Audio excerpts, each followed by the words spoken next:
The first thing everyone looks at when they first load up a new game is the title screen. The title screen gives you a first impression on whether or not the game will be a masterpiece or not. Today I'm going to rank every single Legend of Zelda title screen, starting from the very first Legend of Zelda to the new and current Tears of the Kingdom. The three things I will be looking for when ranking these title screens is the overall introduction, the theme of the title screen, and of course the music. All of these make up a title screen and let you know what you're in for. So, without further ado, let's not waste any more time. Let's get into it. Starting off with the very first Legend of Zelda title in the Legend of Zelda series, The Legend of Zelda, created by Nintendo and published in 1986. The Legend of Zelda is a very nostalgic game, being the very first title in the Legend of Zelda series. The title screen is presented very well, not too much going on, and the music of the overworld retro theme is just so nostalgic. Playing it the first time probably gave a lot of people excitement because they opened up this game, they hear the theme, and this game just looks like a different experience, a new experience to open up a new franchise. And the title screen is just presented very well, which is why I'm putting the very first Legend of Zelda title screen in S tier. The second game in the Legend of Zelda franchise is The Adventure of Link, published by Nintendo and released in 1987, being only a year after the first Legend of Zelda title in the Legend of Zelda franchise. Overall, this title screen isn't that bad. It actually features a little bit more to the previous title screen from the first Legend of Zelda game, adding a few trees, and there's a lake in the back rather than a waterfall. There's a few rocks on the side, and it just is presented pretty well. The theme, there isn't much of a theme going on. You could see it as nature, just the outside. It looks like you're going to be outside a lot in this game. It was a different approach in the Legend of Zelda series. It was more like a Mario approach when it came to video games, because Mario, they were very known for their 2D games, and The Adventure of Link took inspiration from Mario, and Nintendo tried to make it its own game, and to say the least, it did not work out as well as the first Legend of Zelda game, and it was not comparable to how the Mario games looked, because this game got a lot of backlash, a lot of people did not like it, and still is known as one of the worst Legend of Zelda games of all time. But we're not here to yapper about gameplay or the game overall. We're just looking at the title screen, and overall it is not presented bad. It is good. The music itself is not the best compared to the retro overworld theme in the first Legend of Zelda game, but it is a new step in the Legend of Zelda series, so I'm going to give this a B on my tier list. Next on the list, one of my favorite Legend of Zelda games of all time, The Legend of Zelda: A Link to the Past. This game is just such a fun game. It is probably the best retro Legend of Zelda game that has been made to this day, and this game just holds a special place in my heart. Looking at the title screen, it is simple, not too much going on. I like how the title of the game glistens, and it just looks rather nice. Compared to The Adventure of Link and the first game, this game has more colors. There's so many vibrant colors going on in this title screen, and it just looks nice. The theme, however, there isn't much of a theme. I guess you can say there's a medieval theme going on since you see a castle on the right, but not much going on. Going forward to the music is phenomenal. Nothing wrong with the music. This game had such great music, and the title screen showed it well. And yeah, overall, A Link to the Past is a phenomenal game. The title screen is minimalistic, but a very clean and sleek title screen for a phenomenal game. So with that, I'm going to put it in A tier. Next up is The Legend of Zelda: Link's Awakening. This is probably one of the coolest opening cutscenes to any video game on the Nintendo Switch. This is just so cool. There's so much happening. You already know what's going to happen once you see that title pop up, and there's just a lot going on. You even see the characters before the title pops up, and the music is beautiful. The music is so nice, and the theme happening. You can see the sky, you can see the egg. Everything is just nice, it's there, and it tells a story. It already tells you what's going to happen in this game. There's going to be a lot of adventuring. It's going to be Link on an adventure through the skies, on the ground, everywhere. It just looks very nice compared to the other title screens from the past. It's changed a lot, especially since the NES version. The title screen was changed a lot. It's just way more colorful. And it's just a really nice title screen. So I'm going to put Link's Awakening in A tier. Here we go. The next game in the Legend of Zelda franchise is Ocarina of Time. This is where title screens evolved. This is where we got a treat. Not only in a masterpiece of a video game, but this title screen just shows everything. When I first loaded up this game, my excitement could not be held. Looking at Link riding on Epona, and it pans to the title screen. It's perfect. This title screen is perfect. The video game is a masterpiece. One of the best Legend of Zelda games and best video games of all time. Ocarina of Time is one of the most memorable, one of the most fun Legend of Zelda games of all time. And this title screen is so nostalgic. The music is just, oh my god. There's no words for this game. I think you already know where I'm putting Ocarina of Time. Ocarina of Time is one of my favorite games and is my favorite game in the Legend of Zelda series. So, you already know where I'm putting this. Moving on to Majora's Mask. Again, this is where title screens evolved. Starting from Ocarina of Time, now to Majora's Mask. Majora's Mask probably had one of the longest startups to a title screen in all of the Legend of Zelda series. It is around 2 minutes and 40 seconds, and you only get to the title screen after a few cutscenes of the people and the town and everything. You see everything before you actually get to the title screen, and it is a lot to look at, but we're not going to count that towards the title screen. We're just going to look at presentation of what we see during the title screen, and we could see Skull Kid standing on a tower and the moon in the back. It is really nice.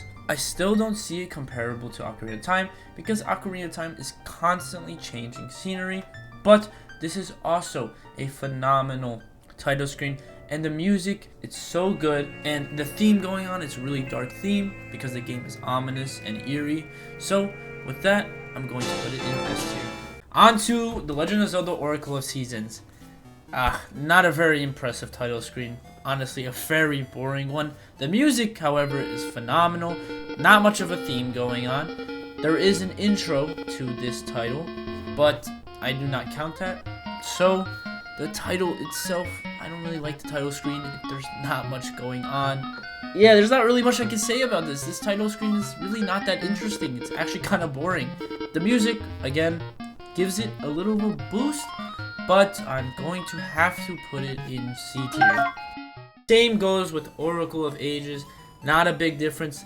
Basically the same intro. And yeah, it's also going to go in C tier because there's really no difference, and I still have the same opinion towards it. Next up is The Legend of Zelda Wind Waker.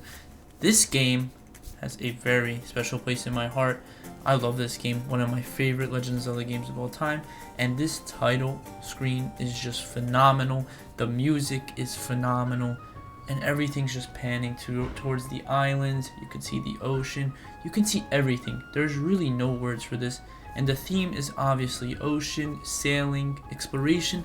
Everything is here. This is a perfect title screen, and you know where I'm putting this. This is going in SS. Four Swords Adventure was such a fun game to play with your friends, as long as they had their own GameCube controller, because you would need 4 GameCube controllers to actually play the full amount of players. If you didn't, well, I guess you're playing by yourself. But we're not here to talk about the game. Four Swords Adventure's title screen is actually amazing. It's so cool. You see all the links, they're slashing their swords, and then you see all the swords go through the logo. It's honestly very cool, and the music is just wow. The music is so good. This game in general is very fun, especially when you're playing with your friends, and this title theme and title screen shows everything. This is a great and fun game and a really phenomenal title screen. So that is why I'm going to put it in S tier. Now we have Minish Cap, and what is this? come on, such a great game. It was so fun. I actually love this game. But this is the title screen. There's really nothing happening. There's like a few little movements, but come on, what is this? Oh my god, you guys could have done better with this. This is such a great game, and this is the title screen we get. I love the music, but come on, the title screen. I'm sorry, this is going in deep. Twilight Princess has one of the coolest intros to any Legend of Zelda game. It's Link riding on Epona on the bridge, and then it eventually pans over to the main title screen with Wolf Link howling, and there's just a bunch of fire everywhere, and it just shows that this game is going to be ominous, eerie, dark, and yes, it was the darkest Legend of Zelda game next to Majora's Mask. This title screen is phenomenal. The music is eerie and dark, and it just fits the theme of the entire game, and the theme of the game is dark. It's just dark. That's all I can say. This game is very dark. The music is very dark throughout the entire game. So I'm going to put Twilight Princess in S. Next up on this list is The Legend of Zelda Phantom Hourglass, made for DS in 2007. So the title screen will not be as compelling as other games like Twilight Princess and Majora's Mask. But this game was fun for its time. It was a new experience, and it was on the DS, so it was different. But the actual title screen itself is not the best. There's really not much going on. We can tell that there's some sky involved, some sea involved in this game, but really that's it. There's nothing really cool with the title screen. The music, however, is very nice, so I'm still going to have to put it in D because this title screen is not really that compelling. The music is not really that, it's really not that special, so I'm going to have to put Phantom Hourglass in D. Spirit Tracks, just like Phantom Hourglass, was created for the DS, which is why the quality and just the title screen itself is not the best. But I actually like Spirit Tracks a little bit more than Phantom Hourglass. Once you've already gotten into the title screen of where you see the title, The Legend of Zelda Spirit Tracks, you can actually see that you're riding on tracks. It's actually very cool.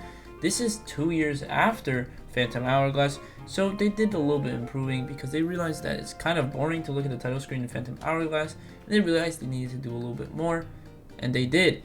It's actually kind of cool that they're showing that you're on a train because it's just obvious that the theme is train. You're on a train. Very neat, and it's really not that bad.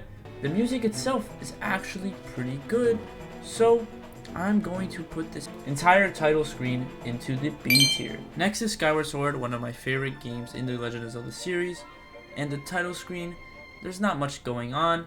We do know that the theme is going to be sky. It's literally in the name, Skyward Sword, so we know that we're going to be in the sky probably most of the time or all of the time. And yeah, we know that the theme is there. The music is also there. Ballad of the Goddess, a phenomenal song, one of my favorite songs from this game, and one of my favorite Legend of Zelda songs. But when we actually look at the overall introduction, it's really not special. There's not much going on. So I'm going to have to put this in B tier. Wish I could put it higher, but there's really nothing going on with this title theme. I feel like there's more happening when you're actually selecting a save file with Fairy Fountain playing, and there's a lot happening. But yeah, going to have to put Skyward Sword's title screen in B tier. A Link Between Worlds was a really cool new experience after receiving Spirit Tracks and Phantom Hourglass on the DS. On the 3DS, we got Link Between Worlds, and it was actually really cool to see. The title screen is actually the whole map of Link Between Worlds, and you know that there's a theme here because when you look at the title and the logo, there's actually a Triforce that's flipped. So it kind of tells you that you're going to be playing a certain type of game that involves, I don't know, reversing time, maybe going through walls. There is a theme going on, and the music is actually pretty good. Overall, this whole title screen is good. There's nothing wrong with it. It's actually very cool to see that there's a pan over the entire map. And yeah, I'm going to put Link Between Worlds in A tier. The next game is The Legend of Zelda Triforce Heroes. Personally, not one of my favorite games, and this title screen does not make it any better. Nintendo, we've been over this. A Link Between Worlds was a phenomenal title screen, but how do you go back to this? It's just plain, generic, it's boring. It's just a startup menu at that point. It's not even a title screen. It's boring. I don't like it. The music itself is good, but I'm sorry. This game personally not one of my favorites. And what is this title screen? I'm sorry, I'm putting this in D. Breath of the Wild, a new open world experience in the Legend of Zelda series that was first made for the Wii U, then ported over to the Nintendo Switch as a launch title. This title screen overall, the music is nice. The title screen is like a slideshow. There's a bunch of pictures going on. And overall, it's nice looking. This game is phenomenal. I loved Breath of the Wild when I first played it. And the title screen just shows a lot of what's going to happen in this game. Link riding on Epona, the murals, a lot. The Guardians. There's just so much to look at. It's like an art book. It's showing you what is happening in the game and what there is to look forward to. So, I am going to put Breath of the Wild in A tier. The final game at last, Tears of the Kingdom. This game had so much hype around it. We all waited 6 years, 4 years since the announcement of the game, and it was finally here. We've all played it. Everybody's probably playing it now. A lot of people have not even finished the game. They're exploring. There's so much to do in this game compared to Breath of the Wild, and it's a phenomenal story, phenomenal game. If you guys have not bought it yet or you're saving up, I hope you guys enjoy this video game when you get to play it, because it really is a special game. And looking at the title screen, it is really nice. It has those Zonai streaks that you see across the screen. You see the murals in the back, and the music is just, yeah. No explanation. I'm going to have recency bias in this, and I'm going to put it in SS. There you have it. That is my complete list of every single Legend of Zelda title screen ranked. If you guys enjoyed this video and you want more videos like this, let me know in the comments down below. But most importantly, I want to see all of your guys' tier list on every single Legend of Zelda title screen. So go join my Discord and send it there. I'm going to have a specific chat just for that. With all of that, I really hope you guys enjoyed this video. It took some time, and yeah, thank you all for watching, and I'll see you guys in the next one.